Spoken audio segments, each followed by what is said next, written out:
Begitu bunga dibolehkan akan muncul sebuah lembaga baru yang sebelumnya tidak ada. Lembaganya apa namanya?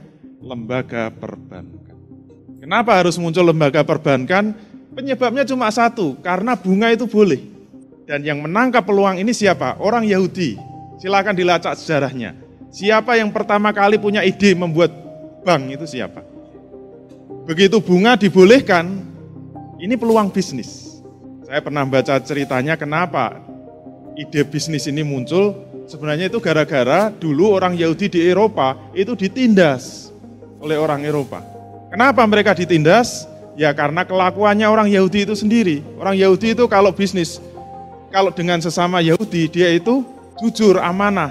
Tetapi kalau dengan selain Yahudi pasti dia akan curang. Karena selain Yahudi bukan manusia, dianggap bangsa kera.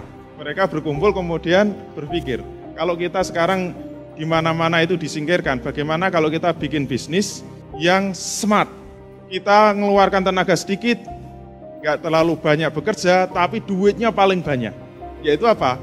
Bisnis duduk. Ini idenya orang Yahudi. Kenapa cukup duduk? Untungnya sangat besar. Yang menggerakkan semua duit itu apa? Satu saja Anda sebut, bunga. Kalau nggak ada bunga, bangkrut itu Yahudi. Hanya gara-gara bunga, semua duit akan masuk ke tempat itu. Lembaga perbankan itu hakikatnya apa? Hakikatnya adalah mesin penyedot uang yang paling dahsyat. Terus kalau sudah masuk, untuk apa sih?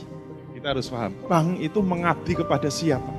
Untuk mengabdi kepada perusahaan besar agar menjadi semakin besar.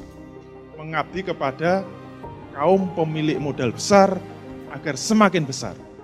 Kaum pemilik modal besar itu siapa? Kaum kapitalis. Apakah banknya perlu lari ke sana kemari? Enggak perlu, cukup duduk. Kenapa? Ini yang akan datang sendiri. Bank itu enggak perlu promosi untuk menawarkan duit. Semua orang butuh duit, pengusaha pasti butuh duit. Apa komentar pemilik bank? Anda butuh duit? Iya. Mau berapa miliar? Silahkan. Syaratnya apa? Kalau Anda butuh duit, silahkan ambil, tapi Anda harus membayar bunga yang lebih tinggi daripada bunga simpanan. Bunga pinjaman itu pasti lebih tinggi daripada bunga simpanan. Misalnya bunga simpanan 5%, maka bunga pinjaman harus di atasnya, misalnya 10%. Selisihnya berapa? 5%. Nah, selisih itu disebut spread. Spread itu selisih antara bunga pinjaman dengan bunga simpanan. Itulah keuntungan bank.